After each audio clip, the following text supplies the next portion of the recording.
നിങ്ങളുടെ നാട്ടിൽ നിങ്ങളെക്കാൾ വലിയ സംഭവങ്ങളാണെന്ന് വിചാരിച്ചിരിക്കുന്ന പലരെക്കാളും അവരുടെ ജീവിതത്തിൽ കിട്ടാവുന്ന ഏറ്റവും വലിയ സമ്മാനമാണ് ഈ ബിസിനസ് എന്ന് അവർക്ക് മനസ്സിലാക്കി കൊടുക്കാൻ ക്ഷമയോടെ സഹിഷ്ണുതയോടെ നിങ്ങൾ ശ്രമിച്ച് അവർക്ക് ഇത് ബോധ്യപ്പെട്ട് കഴിഞ്ഞാൽ അവരുടെ എല്ലാ ഈഗോയുടെ ഉടുപ്പ് ഊരി വെച്ച് ക്ഷിപ്രകോപത്തിന്റെ ഉടുപ്പ് ഊരി വെച്ച് ഈ ബിസിനസ്സിനകത്തോട്ട് ആക്റ്റീവായിട്ട് ഇറങ്ങാൻ തയ്യാറാവും. പല ഡോക്ടർമാരും എഞ്ചിനീയർമാരും വക്കീലന്മാരും ഒക്കെ അവരുടെ പ്രൊഫഷനേക്കാൾ കൂടുതൽ സമയം മൈലേജ് സ്റ്റൈലിന് കൊടുത്ത് ഇങ്ങനെയാണ്.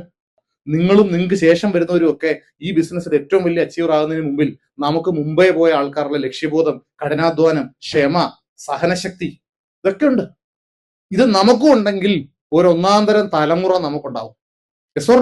ആ തലമുറയാണ് ഈ ബിസിനസ് നമ്മളെ വിജയിപ്പിക്കുന്നത്. പുറകെ നടക്കണം, ഒരു നാണമില്ല, ഒരു മടിയില്ലാണ്ട്. നിങ്ങളെ വെറുത്ത് അവസാനമാവും നിങ്ങളുടെ വഴിക്ക് വരും. വെറുപ്പിന്റെ അവസാനം വരെ അവനെ പിന്തുടരാനുള്ള മനസ്സ് മാത്രം നിങ്ങൾക്കുണ്ടായാൽ മതി.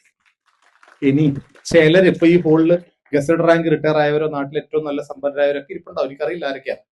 അവർക്കൊക്കെ തോന്നും ഇങ്ങനെ ആളുകളുടെ പുറകെ ആത്മാഭിമാനം പണയം വെച്ച് നടക്കേണ്ട ആവശ്യം എനിക്കുണ്ടോ എന്ന് ചോദിച്ചാൽ അതിന്റെ ദൈവികമായ ചുമതല, ദൈവികമായ റിസൾട്ട് എന്ന് എനിക്ക് തോന്നുന്നത്, ഞാൻ ഈ ബിസിനസ് നിർത്താൻ തീരുമാനിച്ച 100 ഘട്ടങ്ങളെ അതിജീവിച്ച് എങ്ങനെയൊക്കെയോ അതിജീവിച്ചോ ഇവിടെ എത്തിയത് കൊണ്ട് ഇന്ന് 10,000-കണക്കിന് കുടുംബങ്ങളിൽ സന്തോഷം അലയടിക്കുന്നുണ്ടെങ്കിൽ അതിനേക്കാൾ വലിയ ദുരഭിമാനമൊന്നും എനിക്കുണ്ടായിട്ട് ഒരു കാര്യം, അതിനേക്കാൾ വലിയ ജാട സെറ്റപ്പ് ഒന്നും എനിക്ക് വേണ്ട. ആ രീതിയിലോട്ട് നമ്മുടെ മറ്റുള്ള ആൾക്കാരുടെ മനസ്സിൽ ജീവിക്കുകയും അവരുടെ പ്രാർത്ഥനയെ നമ്മൾ ഉൾപ്പെടുകയും ചെയ്യുന്നതിനേക്കാൾ വലിയ എന്ത് സമ്പന്നത ലോകത്തുള്ള. നമുക്ക് വേണ്ടി പ്രാർത്ഥിക്കുന്ന നമ്മുടെ വീട്ടിലുള്ളവരല്ലാതെ പുറത്ത് ആളുകൾ ഉണ്ടാകുമ്പോഴല്ലേ നമ്മൾ സാമൂഹ്യ ജീവിയാകുന്ന. അല്ലെ എന്ത് സാമൂഹ്യ ജീവിയാ? എന്തെങ്കിലും സാമൂഹ്യ ജീവിയാണോ? ഒന്നുമല്ല. അപ്പൊ അങ്ങനെ ഒരു അവസരമായത്.